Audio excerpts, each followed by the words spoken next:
Podcasts on unctv.org are made possible through the financial contributions of viewers like you, who invite you to join them in supporting UNCTV.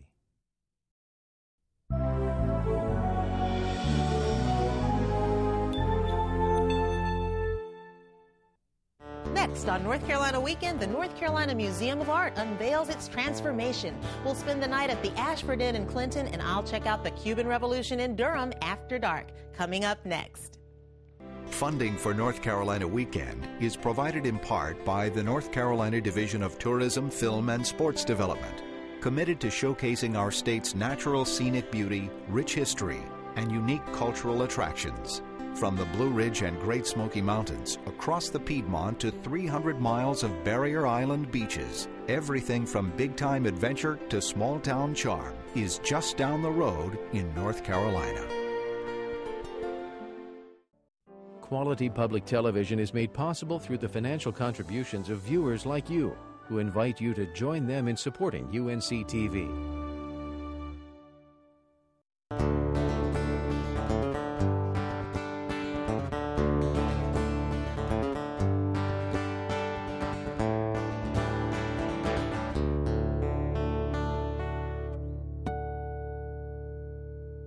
Hello, everyone. Welcome to North Carolina Weekend. I'm Deborah Holt Noel.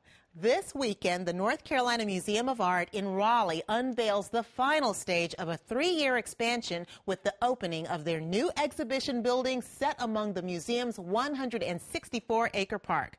The blending of art, architecture, and nature into an exciting arts experience is one reason the museum has been called one of the most important museums in the American South. Producer Derek Long has more.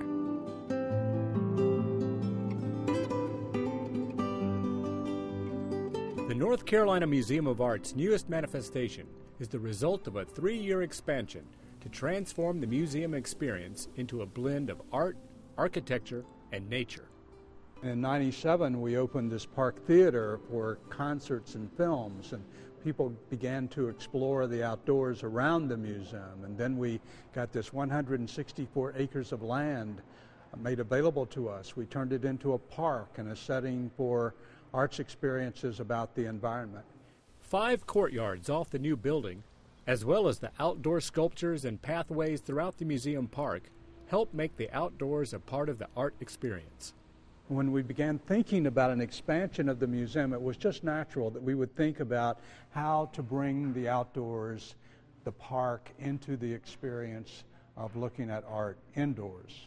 The new 127,000 square foot building by architects Thomas Pfeiffer and Partners was designed specifically to do that. The building's exterior of anodized aluminum panels and large areas of glass and the distinctive curved roof line allows daylight to filter into the building through glassed enclosed oculi. I think it's transformed the experience of looking at art. To have these light-filled galleries shows these fantastic works of art in a completely different way. I think they become very engaging. They hold your attention. They make you want to really look at art from all periods, not just these great contemporary pictures with which we're surrounded. The entrance into the Hall of Sculpture is designed to immediately engage the visitor with art. 40 exhibit galleries form off the Sculpture Hall to display the museum's extensive collections.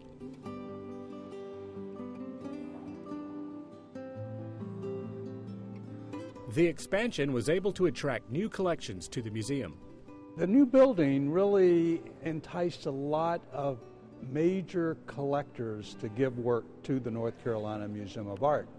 You know, the great Rodin collection from the Cantor Foundation, and many collections have come to us from across the United States as a result of this project.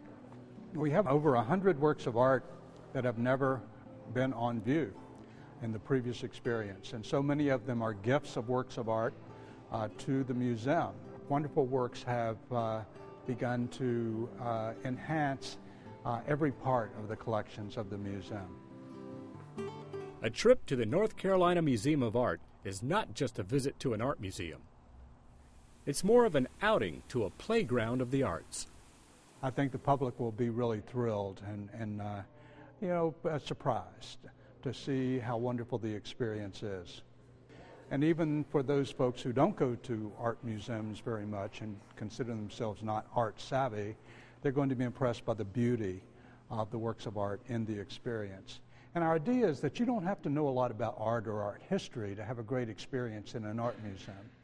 And our intention was just to create a beautiful environment where your eye is engaged with objects of great beauty, which will hold you there for a while, raise your spirit, improve your attitude, and hopefully will encourage you to come back over and over again. Along with the museum's permanent and special exhibits and public programs, the expansion has helped transform the North Carolina Museum of Art into a premier cultural destination. It's big time. The transformation means that we have really upgraded all parts of the museum, not only the building, but all parts of the collection. It is a very significant art museum among the art museums of the world.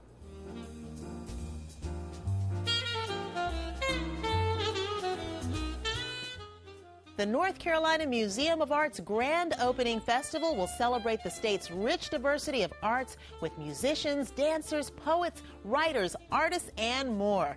Festival hours are Saturday 10 a.m. to 10:30 p.m. and Sunday 10 a.m. to 5 p.m. Admission is free. For more information, call 919-839-6262 or go online to ncartmuseum.org. It's the only one of its kind in the United States, a place open to the public where you can mine for emeralds and other precious stones. It's called the Emerald Hollow Mine, and it's where thousands of rockhounds flock every year, all for the chance of finding the big one. I got a rock! Cool! What's that? They come here thinking they got to find the Midnight Stone, which it's possible to find it, but it's kind of like playing the lottery. Woo! I found 5 emeralds in the creek and 1 here. So they do find some good stuff here. Very seldom does anybody leave unhappy. I don't really care what I find, I just want to have fun. And whether you strike it rich or not, that's usually what happens during a visit to Hiddenite Gems and its famous Emerald Hollow Mine. We came here with the attitude of enjoying ourselves and getting muddy, and we should be able to do both of those pretty easily. For people that live in the Piedmont and foothills of North Carolina, it's an easy trip. It's about an hour and a half away from Charlotte, an hour away from Winston, 25 minutes away from Hickory. It's always a big hit for school field trips. Part of our science curriculum is rocks and minerals, and our kids have just finished their unit. So we're here for them to explore and try to see how many rocks and minerals they can actually find and if they can identify what we've done in class. It's even become a popular attraction for those who have to drive a little farther to get here. 430 miles? It was actually in hopes of finding platinum that brought exploration geologist William Earl Hidden to this area in the 1800s. Platinum is what they use in light bulbs. That's what he came down here to hunt. And the reason he came down here to hunt it, because the old farmers turned up a lot of smoky quartz. So wherever you find a smoky quartz, you can find platinum. Why he's down here hunting platinum's when they found the Midnight Stone. And that's the way this mine originally came about. Hiddenite is a yellow-green stone that's very rare. But what seems an ample supply at the Emerald Hollow Mine is a wide range of other gemstones hidden in the red clay soil. It could be emerald, citrine, amethyst, aquamarine, the smoky quartz, I think rutile. I think she said there was rutile, hiddenite. Beryl, topaz, and there's quite a few more things. There's probably good things that I've had in my hand and dropped because I didn't know what they were. And the way you discover those precious stones is done the same way prospectors did it over a century ago. Okay, we have 3 ways of finding gemstones here. You can go digging, which is 400 yards up the hill. You dig up a bucket of dirt, bring it down here and sluice it out. You can do that as many times as you want to during the day. When you buy your permit, you're good for the whole day. All right, you can go creeking, which is taking one of these little screens like this with a shovel, and you get in the water, and you scoop the dirt up, put it in, sluice it down there in the water. And then, like I say, you get a complimentary bucket, you can come back and you sluice. Those are the 3 things you can way to find gemstones here. Permits to mine range from $5 to $15. And in addition to a complimentary bucket of dirt, you can also buy buckets that are guaranteed to contain gemstones. So like you buy an emerald bucket, you know you're going to find emeralds in it. Once you've either dug a few buckets for yourself or purchased them, you'll have to sluice away the dirt to reveal your treasures. This is sluicing. Put a little bit of dirt in and shake it out and rinse it off and see what you get. I found a large aquamarine and a large topaz, which we had cut, and consequently they're going to turn them into rings. That's a service they offer right on site. Say they found a rock here that they really wanted to have cut and they could have it cut, they could get it cut here on this property, and that's probably one of the only places that do that. Whether or not you find the big one, you're assured of taking away something more precious than any stone. It's the excitement of finding the stuff, just like that piece of quartz. I mean, quartz is so common, but I was excited I found it.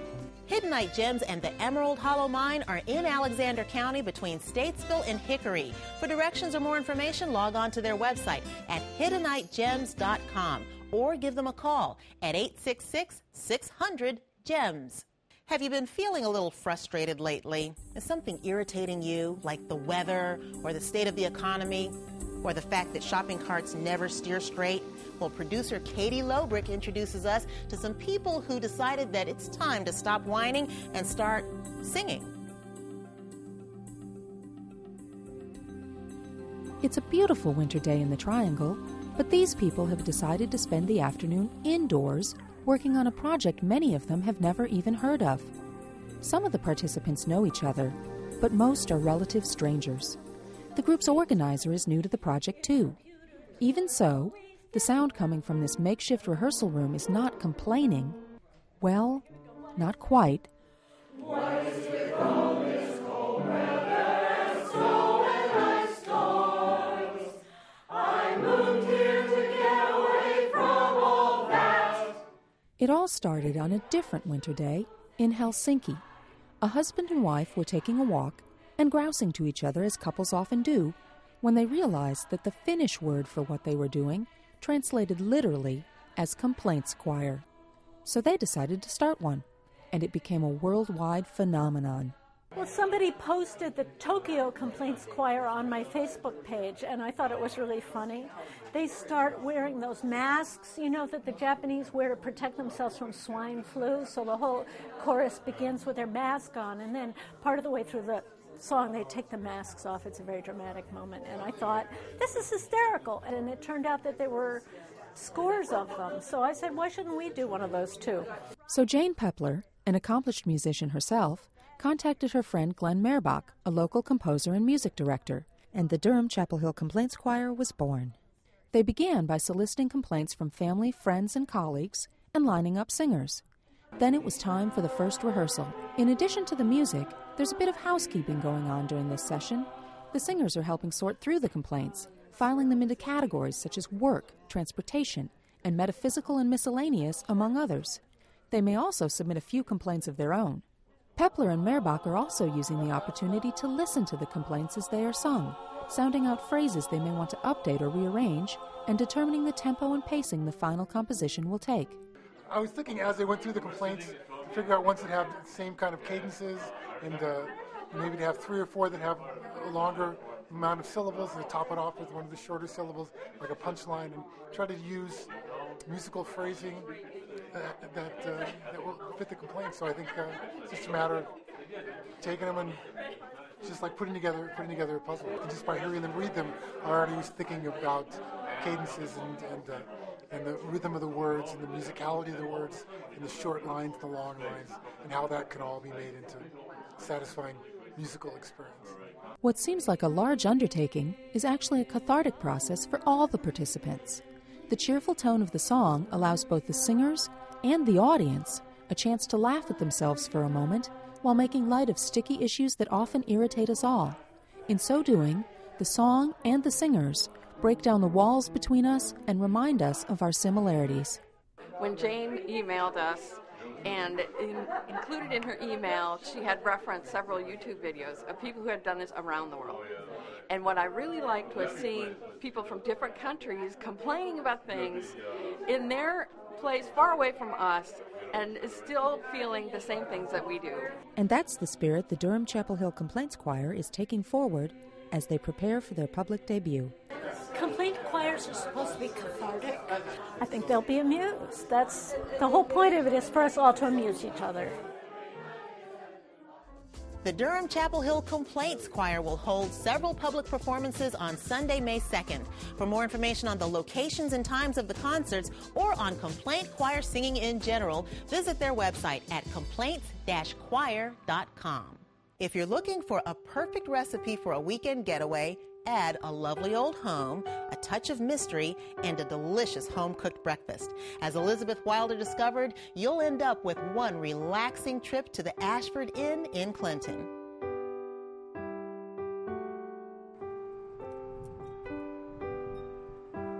All the ingredients are here. Comfortable bedrooms, the smell of bacon in the morning. That's what makes the house smell good, along with the coffee. And the intriguing story of a Civil War colonel named John Ashford who made this his home in 1869. Yes, this is the Confederate States of America declaration making Colonel Ashford a colonel. It's initialed on the bottom by Robert E. Lee, and it is signed by General Scales, Brigadier General Scales.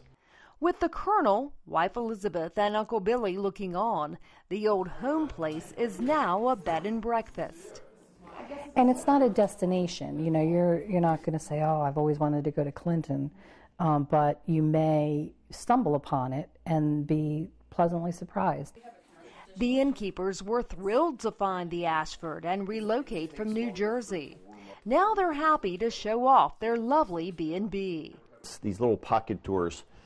If you open up the doors and you swing open the window, it'll create a cross ventilation, just like a transom on top of a door lets the heat out. This lets the cool air flow through the house. It's kind of like early air conditioning.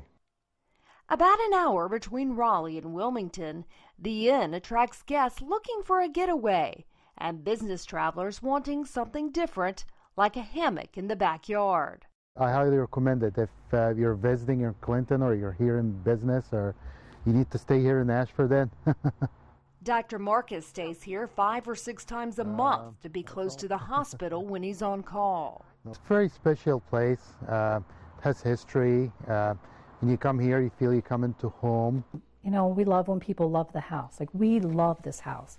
We think it's beautiful and it feels good. And when people feel that too, that we like that. It's the little things that keep customers coming back, like Patty's garlic-coated pretzels and the bar affectionately known as the boardroom, where friends gather and couples reconnect. No occasion. Our occasion is to get away, you know, really just for some time for ourselves. You know, it's not an anniversary or anything. Every now and then. For Grace Ho and husband Ken Yang, it's a break from the kids and a chance to be pampered and enjoy a deep soaking tub. When we have friends come by, this is where we try to have them stay. Each of the 5 rooms has its own thermostat, television, and high-speed internet access as standard features. But there are a few things you won't find anywhere else. But one of the most unique things about the Ashford Inn is a strange phenomenon that happens every night just after dark. Notice the distinct dark arrow at the bottom of your screen. Some speculate it appears to point to an old crime scene. Others suggest it's some kind of optical illusion. But perhaps it's just an unusual welcome sign suggesting you come and stay a night or two.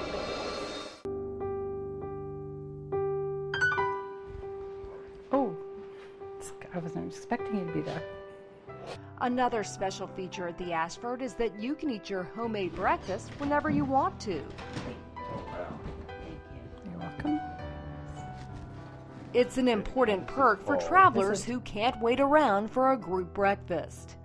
Last night we went out, and when people found out where we were staying, they said, "You're going to love the food. Patty's a great cook."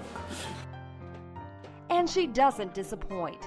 Today, Patty prepares Texas French toast, bacon, fresh fruit parfait with yogurt drizzled on top, and a cheese Danish. After breakfast, explore downtown. Visit the local museum, or take in an art exhibit at the Arts Council a few doors down from the Ashford. We would like people to rediscover the area and just come and just check it out because it's a really nice, quiet, small town, really nice people, very friendly people. It's just what we like about it. The Ashford Inn is at 615 College Street in Clinton. For information about rates and reservations, give them a call at 888-288-4346 or check them out online at ashford-inn.com. And if you can't make the trip just yet, log on to our website for the Ashford Inn's fantastic French toast recipe. They say you shouldn't mix food and politics, but that's exactly what they're doing at the Cuban Revolution Restaurant and Bar in Durham. Come with me to the American Tobacco campus as we check out the scene and the cuisine after dark.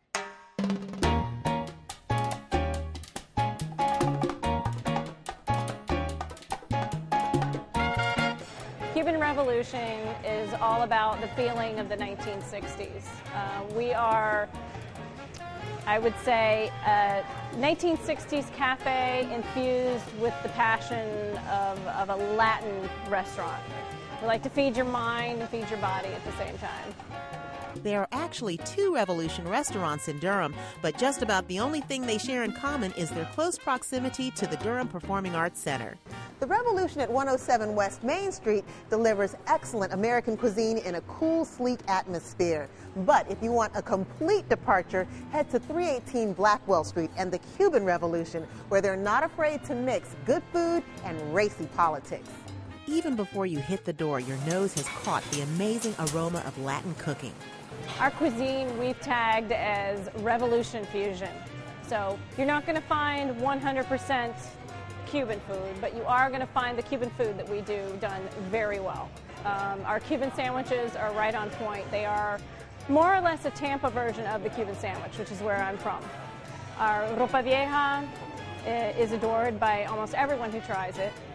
Ropa vieja literally translates to old clothes, and it's just this very hearty Cuban stew that looks like shredded clothing. You'll want to try Cuban Revolution's takes on traditional appetizers too, like fried sweet plantains, their chicken empanada, and these extra crunchy green beans. Now, I have it on good authority that these incredibly crunchy green beans are a must-try.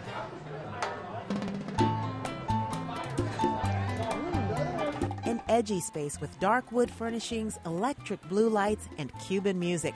Cuban Revolution is a provocative after-dark spot for both food, drink, and conversation. At the bar, you can expect to find the classic mojito, made with freshly muddled lime. Their Cuban sunrise, featuring layers of grenadine, pineapple, and dark rum, and a blue martini that demands attention just because it's so pretty. And to spark conversation, you can't possibly miss a few bold elements. We like to let people know that there's so much rich history, political history, in South America and in the Caribbean that is not discussed a lot in the United States, particularly with Cuba. We spend probably about a paragraph worth in history books that we teach our children. And there is so much more to that story, which is why we have on the walls over here, we run videos of the Cuban Revolution, of Che Guevara, and of Fidel Castro, because we feel like they were misunderstood. And we need to educate ourselves in order to understand history better. These giant paintings are the creation of Angel Quiñones, an artist from Providence, Rhode Island, where the original Cuban Revolution restaurant was born. He'll use oils, he'll use watercolors, he'll use metal, he'll use paper mache. He uses almost anything that kind of comes to mind, and he sticks it on the canvas. And then he puts these little political side messages in there. For instance, on the Malcolm X, it says ojo por ojo, an eye for an eye. The John F. Kennedy, you'll see the caption down at the bottom that says El Rey, the king. And it also says history mystery, which means, you know, there's a lot probably about JFK that we don't really understand. And if you'll notice, in a kind of a comical way, we do put Marilyn Monroe next to him. You know, who knows? You know? The answer's probably up for discussion, maybe over a plate of ropa vieja. You decide. For North Carolina Weekend at the Cuban Revolution in Durham After Dark, I'm Deborah Holt Noel. Cuban Revolution Restaurant and Bar is located in the American Tobacco Campus in Durham, a short distance from DPAC and the Durham Bulls ballpark. For more information, visit them online at thecubanrevolution.com. Hello, this is Bob Garner. If you're a Civil War buff, you'll enjoy this weekend's Battle of Plymouth Living History Weekend in the Washington County town of Plymouth. Prominently featured will be the 3/8 scale replica of the CSS Albemarle, the Confederacy's most successful ironclad. On Saturday and Sunday, skirmishes, battle reenactments, tours, and demonstrations will commemorate the Battle of Plymouth. For a schedule and more information, visit www.livinghistoryweekend.com. And that's it for tonight's show. If you have an event or a suggestion for our program, please log on to our website at unctv.org/ncweekend and tell us about it. And be sure to become a fan of our show on our Facebook page at facebook.com/ncweekend. Or click on visitnc.com if you'd like to know about other events happening around the state. We hope you have a great North Carolina weekend. Good night.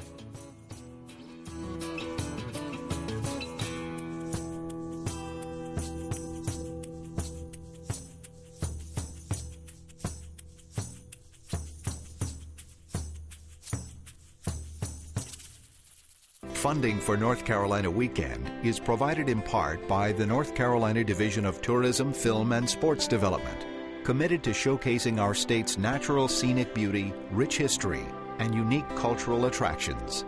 From the Blue Ridge and Great Smoky Mountains across the Piedmont to 300 miles of Barrier Island beaches, everything from big-time adventure to small-town charm is just down the road in North Carolina. Quality public television is made possible through the financial contributions of viewers like you, who invite you to join them in supporting UNC-TV. Podcasts on unctv.org are made possible through the financial contributions of viewers like you, who invite you to join them in supporting UNC-TV.